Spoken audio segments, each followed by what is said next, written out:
ভাষায় গাল দেবো। গাল দিয়ে দেখ, তোর মুখ সেলাই করে দেবো।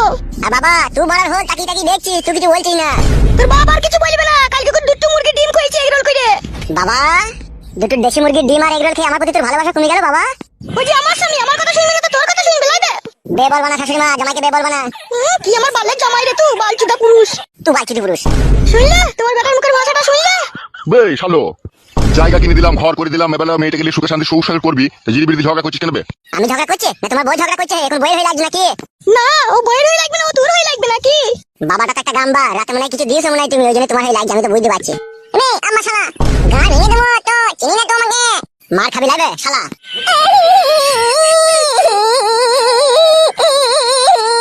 তোমার নিজের ছেলেটা তো হারামের রায়ে গিয়েছে, আবার আমার লাতিটাকেও হারামের রায়ে নিয়ে গেছে তোমার বেটা। মানা করো ওকে, কোনো সময় আছে। কি জানো শাশুড়ি রে মা, তুই কোথায় গিয়ে সালাম করে খুঁজে পেয়েছি না রে আমি। বে সালাম করতে হবে না বে, ঘরে যাবে তো ওকে নিয়ে। তুই বাবা লয় রে, তোর গুদ মারানি ছোড়া।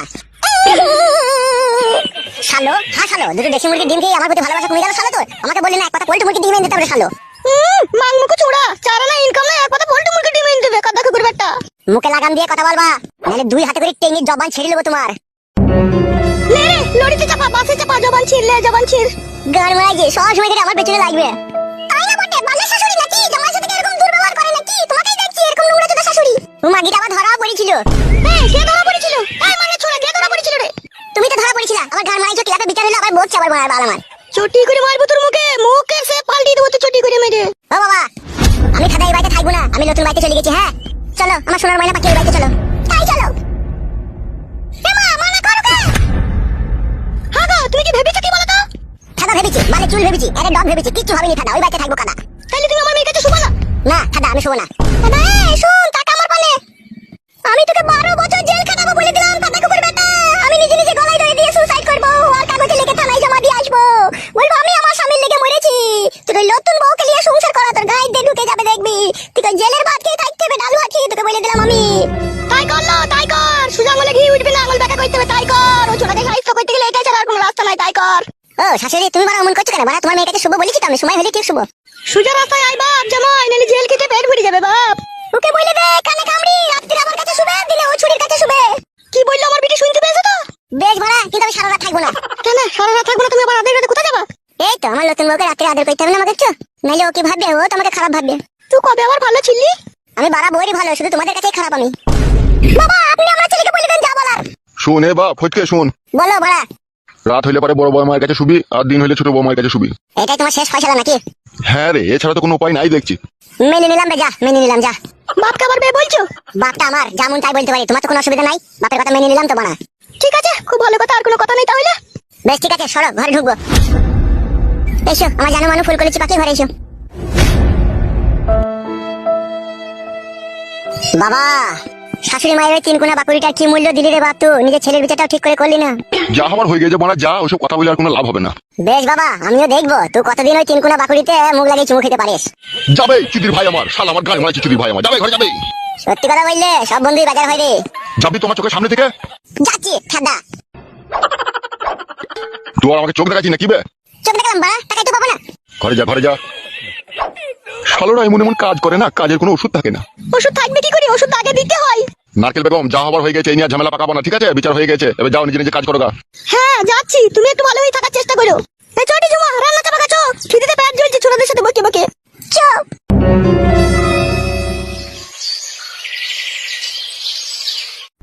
ছোট থেকেই কাকাদের কাছে মানুষ যখন 12 বছর বয়স তখনই বাবা মা মরে যায়। তারপরে বড় কাকা বললো যে এই গ্রামে থেকে কি আর আয় উন্নতি করবি, আমার সাথে চল দুবাই চল, ওখানে আমার হলুদ মরিচের ব্যবসা আছে, আমি তোকে কারখানাতে কাজে লাগিয়ে দেবো। তারপরে কাকার সাথে চলে যায় ওখানে 3 বছর থেকে আসার পরে গ্রামে যখন ফিরে আসি তখনই কাকা বললো এক কাজ কর, তুই একটা বিয়ে শাদী করে নে, 2-6 মাস থাক, তারপরে তুই আবার যাবি আমার সাথে। কাকার কথা শুনে বিয়ে শাদী ওরা দেখে শুনে দিয়ে দিল, বললো ভালো ঘরের উঁচু বংশের ভালো মেয়ে। আমিও লোভে পড়ে বিয়েটা করে নিলাম, আমার ভালো ভদ্র মেয়ে আর পাবো কি পাবো না তা করেই নি, দিয়ে বিয়ে শাদী করে নিলাম। তারপরে বিয়ে শাদী করার পরে কাকা আমাকে আলাদা করে দিল, আলাদা করতে করতে আমি নিজে ব্যবসা দুবাই শুরু করলাম। সংসার করি থাকতে থাকি, বউকে ভালোবাসি, কিন্তু বউ যে আমাকে এইভাবে ফাঁকি দিয়ে চলে যাবে আমি ভাবতে পারছি না রে। বাড়া মনে হচ্ছে নিজের মাথা নিজে ফাটিয়ে দিই বাড়া। এক এক সময় নিজেকে এত অসহায় লাগে না, মনে হচ্ছে বিষ খেয়ে মরে যায়, দাদা আমি বাঁচবো না। এই বাড়া থাম থাম, কাঁদিস না। বউ হারানোর যে কি যন্ত্রণা আছে আমি বুঝতে পারছি, তুমি তো থামতে বলে দিচ্ছ বাড়া, আমার ভিতরে যে কি হচ্ছে আমি বুঝছি। তুই লাউড়া এখনো পর্যন্ত কিছুই বুঝিস না বাড়া, চুপ তো বাড়া। সব বুঝি কাকা, বুঝিও কিছু করতে পারলাম না। বউকে বাড়া আদর মাদর করতিল তো জড়িয়ে ধরে বাড়া। কি যে বলো কাকা, তুমি আদর না করে থাকতে পারি হাগো নাই চাই একটা বলছিল যে আমার কত আদর করেছি আমি। কেমন ধারা আদর করেছিস একটু বলতো মারা, বুঝিয়ে আমাকে। কিভাবে কি করেছি না করেছি অতটা বলা সম্ভব কাকা? তুই সাদা আদর করিস নি মনে হচ্ছে। আমি যে আদর করেছি পশ্চিমবাংলার কোনো ছেলে ক্ষমতা নাই গো তার বউকে এইভাবে আদর করবে। সেটাই তো ফেদা জিজ্ঞেস করছি, কিভাবে করেছিস কি বল না একটু আমাকে শুনি আমি।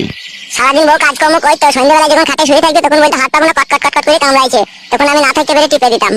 তার সাথে পিঠ গুলাকেও টিপে দিতাম, দিয়ে পিঠ গুলাকে টিপতে টিপতে আবার সামনে দিয়ে চলে আসতাম। সামনে দিয়ে চলে এসে চুমু ফুমু খেতাম, দিয়ে বউকে কানে কানে বলতাম বউ একবার করবো বউ। বউ বলতো না একটু রাত হোক, দিয়ে বউয়ের পাশে বসে থাকতাম আর ওইদিকে বউ ঘুমিয়ে যেত, দিয়ে আমি একটা দুটো বিড়ি খেয়ে নিতাম, দিয়ে বউ ঘুমিয়ে যাওয়ার পরে আবার আমি বউকে তুলাতাম, বউ গো উঠো। বউ তখন রেগে মেগে বলতো আজ আর হবে না, ঘুমাও, ঘুম লাগছে শুয়ে পড়ো, দিয়ে মারা শুয়ে পড়তাম। শুয়ে পড়তিল? তা কি করবো মারা, বইয়েরই তো ঘুম লেগেছে, বই তো ঘুমিয়ে গেল। এইভাবে করে কতদিন ঘুমাইতিল? এরা এরকম ঘটনা ঘটতো, হয়তো মাসে দু একবার ঠিকঠাক হইতো, আর বাকি দিন না ঘুমিয়েই যেত। কেস ঘাবলা ছিল রে।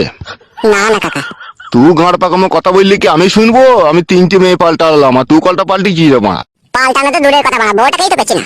সে শিয়ানা মাগি রে, সে অন্য জায়গায় পাম্পিং করছে দেখা। সত্যি করে কাকা? বুঝতে পারছি না বাড়া, নাঙের আশায় ভাতা ছেড়েছে, সে পাম্পিং করবে না তার কি করবে বল। ওইসব মেয়ে আর লিস না কাদা, পারিস তো একটা বিয়ে শাদী করলি গা, আর ওসব আর খোঁজাখুঁজি করে লাভ হবে না, ও অন্য জায়গায় সেটিং হয়ে গেছে মাল। ঠিকই বলেছো কাকা, নাহলে মাঝেটাকে পাবো না কেন, মাঝেটা যে এইভাবে ঝটকা মারবে আমি ভাবতে পারিনি গো। আমার বউ মাগি ওইভাবে আমাকে ঝটকা